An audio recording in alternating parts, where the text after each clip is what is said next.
नाही, अजितदादा राज्याचे अर्थमंत्री आहेत आणि त्यांच्या गटाने अशी तक्रार करण्याचं काही कारण असेल असं मला वाटत नाही, पण त्यांनाच माहिती तपशील काय. पण ते राज्याचे अर्थमंत्री असल्यामुळं असा अन्याय अजित पवार गटातील आमदारांच्यावर होत असेल असं मला वाटत नाही. पण त्यांना शिंदे गटातील मंत्र्यांच्या खात्याकडून निधी मिळत नसेल तर तो त्यांचा पक्षांतर्गत प्रश्न आहे किंवा सरकारांतर्गत. किती आमदारांना किती निधी दिला जातो हे एक अतिशय चुकीचा पायंडा अलीकडे पडायला लागला आहे. राज्याच्या विकासासाठी किती निधी खर्च झाला आणि कोणत्या क्षेत्रात झाला याचं महत्त्व आता कमी झालं आहे आणि प्रत्येक मतदारसंघाला किती निधी दिला याची शेखी फार मिळवली जाते अलीकडे. रस्त्याला एवढे निधी दिले, गटाराला एवढे निधी दिले, असे जे चाललेलं आहे एकंदर सकल राज्यांचा विचार, पूर्ण राज्याचा विचार करून काही प्रकल्प होण्याची आवश्यकता असते. पण आता प्रत्येकाला निवडणुका जवळ येत असल्यामुळे आपल्या मतदारसंघापुरताच विचार करण्याची प्रवृत्ती बळावते आणि तसं आता सुरू झालेलं दिसतंय. नामदेव जाधव यांनी पवारसाहेबांचं एक सर्टिफिकेट दाखवलं आणि त्याच्यावरून आता बराच वाद होताना दिसतोय की स्वतः पवारसाहेब हे OBC आहे अशा पद्धतीचं एक सर्टिफिकेट मध्यंतरी व्हायरल होत होतं आणि पुन्हा आता ते सर्टिफिकेट वर येत आहे. अत्यंत चुकीचं सर्टिफिकेट आहे. नामदेव जाधव हे मुद्दामून प्रसिद्धी मिळवण्यासाठी आणि लोकांच्यात पवारसाहेबांच्या बद्दल गैरसमज पसरवून त्यांना बदनाम करण्याचा उद्योग करत आहेत असं दिसतं आहे. आणि त्यात भर म्हणून पवारसाहेबांचे खोटं चुकीचं OBC सर्टिफिकेट दाखवण्याचा प्रयत्न प्रसारमाध्यमातून आणि विशेषतः व्हॉट्सअपच्या माध्यमातून होतो आहे.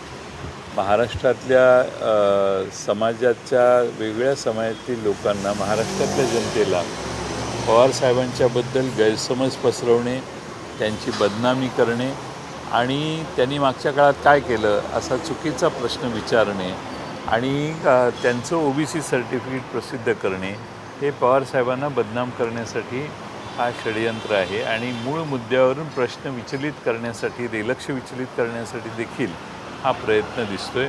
पवारसाहेब यांचं स्कूल लिव्हिंग सर्टिफिकेट आहे आणि ते मराठा म्हणून आहे आणि त्यात कोणी काहीही बदल करून काहीही दाखवत असतील तर त्याच्यावर आता वेगवेगळ्या तक्रारी महाराष्ट्रात अनेक कार्यकर्ते, अनेक पवारप्रेमी करत आहेत. त्यामुळं त्याला ते तोंड देतील.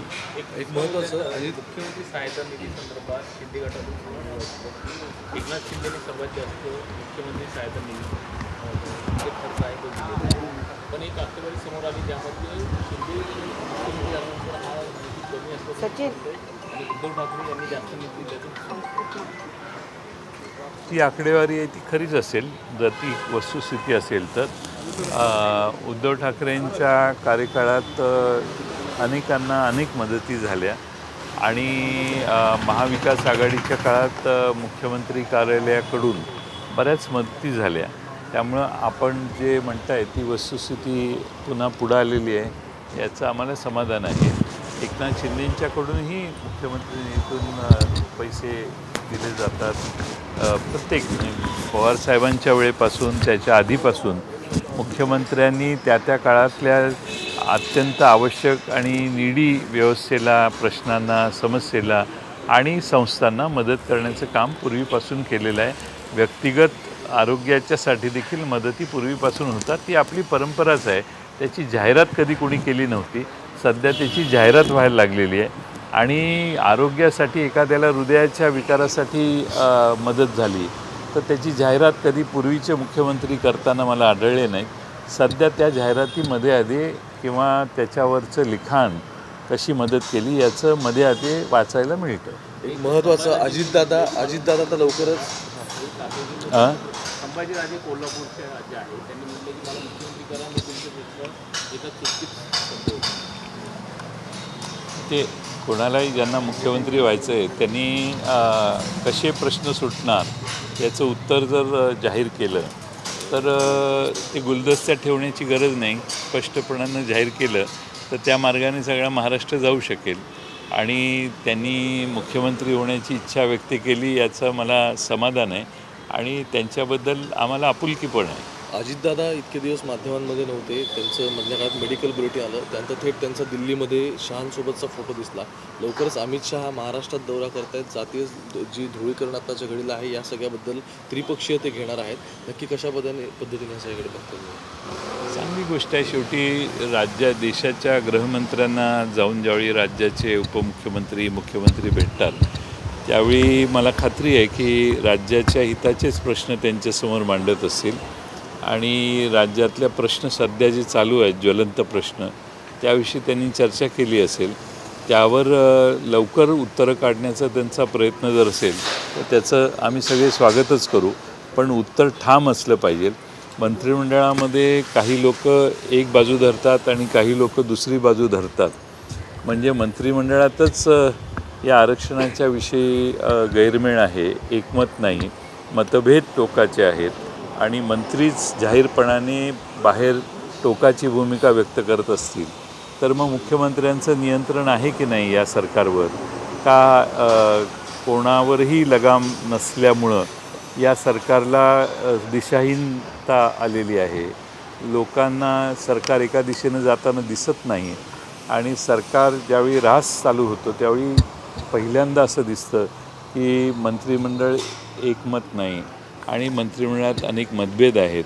त्यामुळं निधी वाटपावरून सरकारमध्ये मतभेद आहेत, आरक्षणावरून सरकारमध्ये मतभेद आहेत, विकास काम घेण्यावरून सरकारमध्ये मतभेद आहेत. या सगळ्या गोष्टी अत्यंत काळजीच्या आहेत आणि महाराष्ट्राच्या विकासाचे प्रश्न मागं राहायला लागलेत असं वाटतं. सर, लोकसभेच्या पवार कुटुंबीय सातत्याने एकत्र येताना पाहायला मिळतं. खरं तर पक्षामध्ये फूट पडलेली आहे.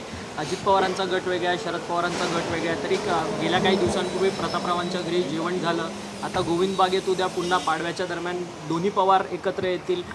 कार्यकर्त्यांमध्ये संभ्रम आहे, नेत्यांमध्ये संभ्रम आहे. दुसरीकडे राऊत म्हणतात की आम्हाला पण नाती गोती आहेत, त्या सगळ्या सांभाळून केलं पाहिजे, नाहीतर परसेप्शन लोकांमध्ये वेगळं जातं आहे. प्रदेशाध्यक्ष म्हणून तुम्ही कोंडीत आहात का? नाही, माझ्या कोंडीचा प्रश्न नाही. पवारसाहेबांच्या घरातल्या लोकांनी कोणाला भेटावं कोणाला नाही याविषयी बोलण्याचा मला कोणता अधिकार नाही आहे. त्याविषयी भाष्यही मी करणं अपेक्षित नाही आहे. तो त्यांचा कुटुंबाचा अंतर्गत प्रश्न आहे. त्यांनी कुणाबरोबर कसं वागायचं, त्यामुळं मी त्याच्यावर भाष्य करू इच्छित नाही. परंतु कार्यकर्त्यांमध्ये संभ्रम वाढत नाही आहे कसं? हां, टीका टिप्पणी राजकारणात मोठ्या प्रमाणात खाली रसलेली आपल्याला पाहायला मिळतं. नितेश राणे आणि संजय राऊत यांच्यामध्ये टीका टिप्पणी होताना अंडरवेअरपर्यंत असा उल्लेख केला. म्हणजे अत्यंत कमरेखालच्या पद्धतीचं राजकारण चाललं. आता आपण दिवाळीच्या दिवसात तरी चांगलं बोललं पाहिजे असं माझं मत आहे आणि इतक्या खालच्या पातळीवर राजकारण घसरू नये. शेवटी मर्यादांचं उल्लंघन होतं आहे आणि महाराष्ट्रातल्या जनतेला मला खात्री आहे की अशा पद्धतीच्या भाषेची सवय नाही आहे. त्यामुळं हे टाळलेलं जास्त बरं असं मला वाटतं. सर, लोकसभेच्या जागा वाटपाच्या संदर्भामध्ये महाविकास आघाडीची एकत्रित अशी बैठक एकही झालेली नाही आहे. कधीपासून होईल आणि साधारणपणे कोण, म्हणजे की या बैठका न होऊ देण्याचं कोण कारण वाटतं? कोण आहे जे या बैठका होऊ देत नाही आहे?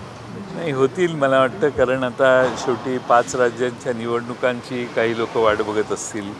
त्यामुळं या निवडणुकांमध्ये बरेचसे काँग्रेसचे विशेषतः नेते महाराष्ट्रातले वेगवेगळ्या राज्यात त्यांना जबाबदारी दिल्यामुळं तेही तिकडे गेलेले दिसत आहेत. त्यामुळं 5 राज्यांच्या निवडणुकांचे निकाल आल्यानंतर मग तिन्ही पक्ष एकत्रित बसायला सुरुवात होईल असं मला वाटतं. सर, विजय वडेट्टीवार जे राज्याचे विरोधी पक्षनेते आहेत त्यांनी मुख्यमंत्र्यांना पत्र लिहिलं आहे की माझ्या सुरक्षेत वाढ करा, कारण की त्यांना अनेक धमक्या ज्या आहेत त्या मराठा समाजाकडनं येतात.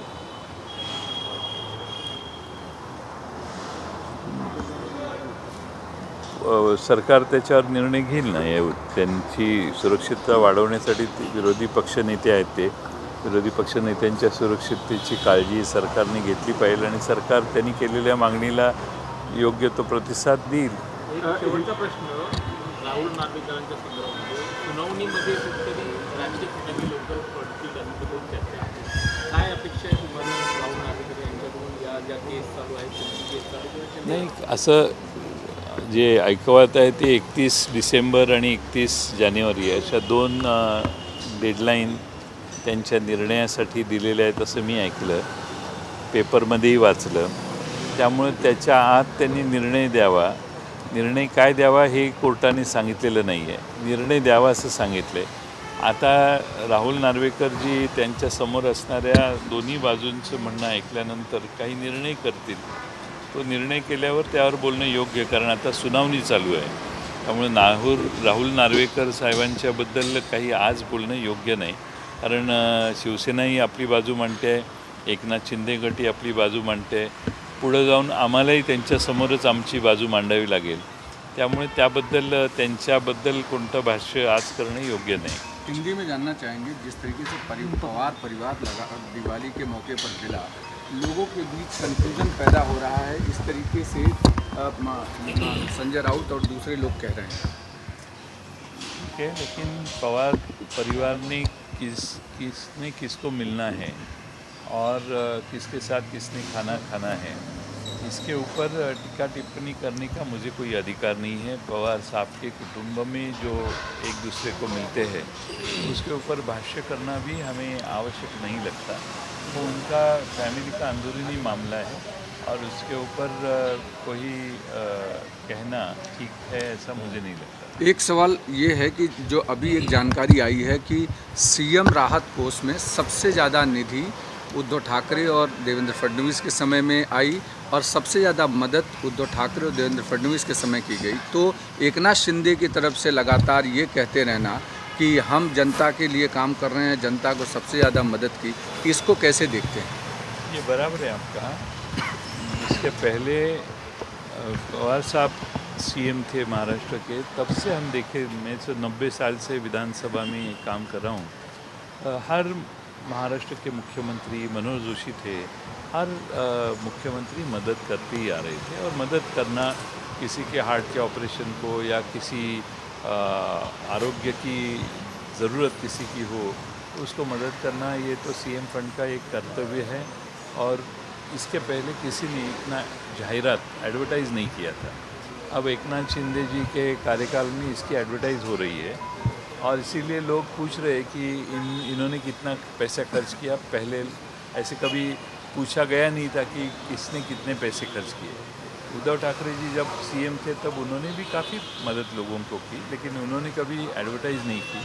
अब एकनाथ शिंदे साहब की ज़रूरत है एडवर्टाइज़ करने की, इसलिए वो एडवर्टाइज़ कर रहे हैं. क्या आपको लगता है जिस तरीके से परसों उद्धव ठाकरे के पोस्टर फाड़े गए, मुंब्रा में जाने नहीं देने की कोशिश हुई, काले झंडे दिखाए गए, ये इस पूरे चीज़ों को कैसे देखते हैं? ऐसा है कि उद्धव ठाकरे जी वहाँ जाने के लिए विरोध करने की कुछ आवश्यकता नहीं थी और वहाँ की शिवसेना की शाखा गिराने का काम कुछ लोगों ने किया था. इसलिए मुझे लगता है कि उद्धव ठाकरे उस पार्टी के प्रमुख के नाते वहाँ जाना तय था. वो गए, उनके लोगों को उन्होंने सपोर्ट करने की इच्छा व्यक्त की. उनको विरोध करने वाले जो वहाँ के लोग थे उनके बारे में तो मुझे लगता है पूरे ठाणा शहर में कोई अच्छा मत नहीं होगा, क्योंकि सबको किसी को किसी कहाँ जाने के लिए कोई मज्जाव नहीं कर सकता, रोक नहीं सकता. लोकशाही है, स्वतंत्रता सबको है कहीं भी जाने की. अभी उद्धव ठाकरे जी के सामने ऐसा विरोध करना ठीक नहीं था. एक सवाल ये है कि अजीत पवार ने एक प्रेस रिलीज जारी की और कहा कि इस बार वो दिवाली नहीं मनाएंगे क्योंकि वो अस्वस्थ हैं. अचानक अस्वस्थ अजीत पवार दिल्ली दरबार पहुंचते हैं और अमित शाह से मुलाकात करते हैं. क्या ये राजनीतिक अस्वस्थता ज़्यादा लगती है क्या? मालूम है, उन्होंने जो ट्वीट किया उसमें उन्होंने बताया था कि उनको डेंगू हुआ है और इसीलिए वो किसी को मिले नहीं काफ़ी दिन से. जिस दिन बाहर निकले तभी वो अमित शाह जी को जाके मिल के आए. ठीक है, अभी उनकी तबीयत अच्छी होगी, उसके ऊपर मैं कुछ कह नहीं सकता हूँ. जैसे सवाल उस पे ये है कि जब वो वहाँ जा roaming on social media with respect to OBC status of Sharad Pawar, what do you have to say about it? That is totally false.